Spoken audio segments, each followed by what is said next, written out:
سعدنا أنه يكون معنا اليوم المؤسس والرئيس التنفيذي لشركة سيدر روز السيد أنطون مسعد. Good morning, Antoun. Great to have you here today. Good morning. صباح الخير. صباح النور.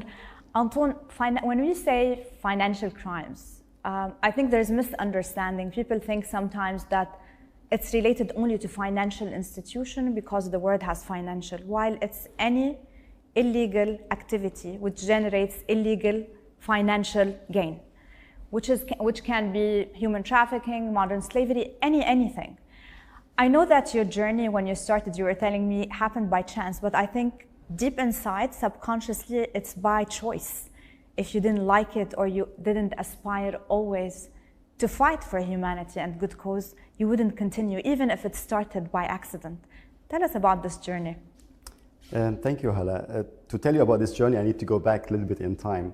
Back in 1997, I co-founded Cedar Rose with my wife, a company that was providing company credit reports. Mm-hmm. We were at the time specialized in conducting research and compiling reports on companies specifically in the Middle East.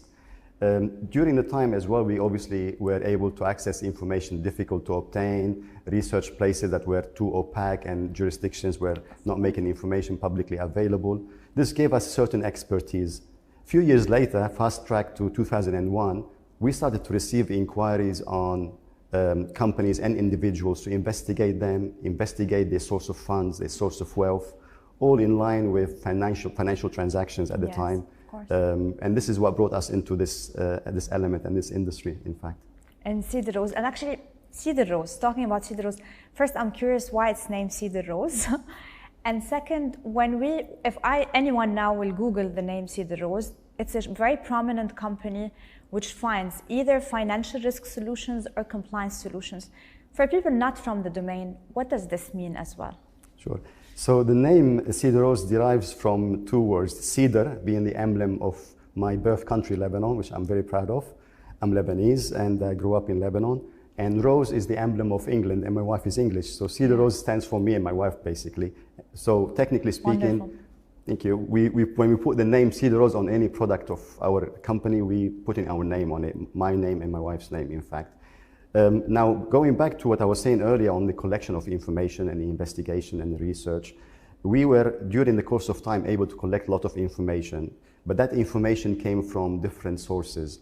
Yeah. At Cedar Rose, we always aim to get that information from the ultimate sources, yes. Always compiling information from the reliable sources, obtaining it legally, ethically, and then making sure each data point that we obtain has a unique identifier, such yes. as registration number, ID number, and so on.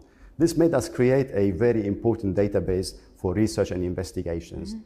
Today, this is available to our clients through our platform.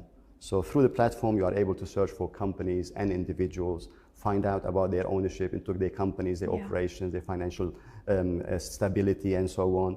And if they are compliant, if they are sanctioned, if they are associated to any adverse information. Financial crime is a big part of it because a lot of the investigation is due to regulatory requirements. Of course. And obviously having that information to hand in one place is very unique for anyone that wants to make sure they are doing business with the people that they are trusting. The element is trust is very important. Yes. So knowing who the company is owned by, knowing if the company is engaged in unethical activity. And as you mentioned, everything's core start is the data, is the information.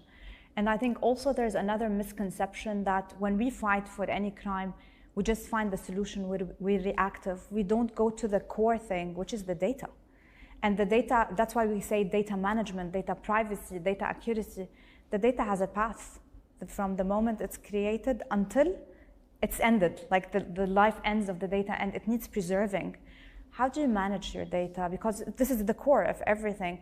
How do you make sure it's accurate, it's up to date, it's clear, it's clean, it's secure, it's private, all of that? First of all, it's very challenging. Secondly, it's very costly and it takes time. Yeah. It takes time first to be able to obtain that information in that first instance, curate that information, transform that information. As you know, we specialize in the Middle East and Africa. We have a global coverage, but our core area is the Middle East and Africa.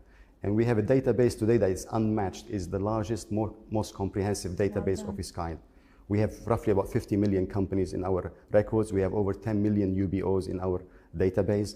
So that information to be collected from the regions that we specialize in is very challenging in the first instance. The data has to be normalized, standardized, translated, transliterated.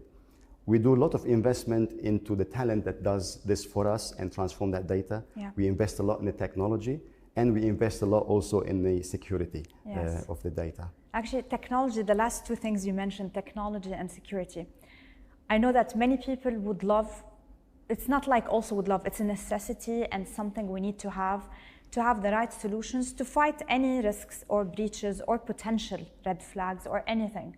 At the same time, if I'm an institution, I will be a little bit confused or concerned. I want the right solution. At the same time, I'm afraid if I adopt any technology solution, I'm exposing myself to cybersecurity. So it's a double sword. From one side, I have to have it. From the other side, okay, I'm opening another Pandora box for me.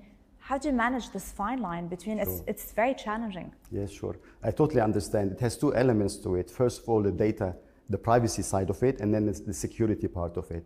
In terms of data privacy, we adhere to, or we started to adhere to since inception with the Data Protection Act of 1997 in the UK. Wow. Subsequently, we moved on to the GDPR in 2018-19. So we made sure our staff, especially key staff that handle data, are very familiar with the GDPR. Most recently, in the last 3 years, we undergone an ISO 27001 certification. Right. By doing so, we go through an audit, rigorous audit, by the authorities and by the regulators to make sure we have the best data security, information security in terms of data hosting, holding, collection, transmission, access, and all the rest of it to make sure that our clients feel safe doing business with us, knowing that their data is secured and is handled as well to the best practices. Yeah, very thoughtful. You said now our clients to feel safe and secure. People watching us now, either from the field or not from the field, just regular people, a mother taking her kids to school, kids. If we want to just educate them or give them tips, how to make sure every one of us fights financial crime, because as we said, it's not about banks and financial institutions. Financial crimes can be human trafficking, a child we're saving it, a modern slavery, a child labor, like very evilness out there, unfortunately. How can every one of us do something to move the needle even for a little bit? Sure. I believe everyone needs to be aware of who they are doing business with, who they are transacting with, who they are rubbing shoulders with, and go beyond the external appearances of lushness or expensive cars or fancy offices and the like. Thank you. Do the checks on the background of these people, even if you are transacting on a personal level, buying a property or buying a car or a yacht or a private jet or anything like that. Do check the people you are buying from or you're selling to, because the last thing you would want to do is be associated with people that you don't really want to be associated with, because it could tarnish your reputation or could impact you financially. Yes. From the reputation side, you might be, without knowing, finance an activity that you really don't want to be associated with, like human trafficking, drug trafficking, terrorism, and many others, financial crimes that people are not aware of usually. I like that you said don't be deceived by appearances and lavish lifestyle and all of that, because I think it all starts with emotions. And I call it actually not financial crimes, I call it emotional crimes sometimes, because everything starts when we trigger a certain emotion in us. Whether my greediness or my longing to be famous or a public figure or longing to be associated with people with a yacht or people with, and that's how criminals actually use this weakness. It's a point of weakness to target, and I'm sure this is something you educate your clients on.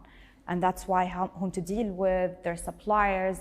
And as you were telling me before we start, it's not only with our clients, it's the new era, which is the supplier risk. You do things about supplier risk in Cedar Rose, right? Yes, absolutely. The supply risk is very serious today in the US and in the EU, and I have no doubt it will come to this part of the world.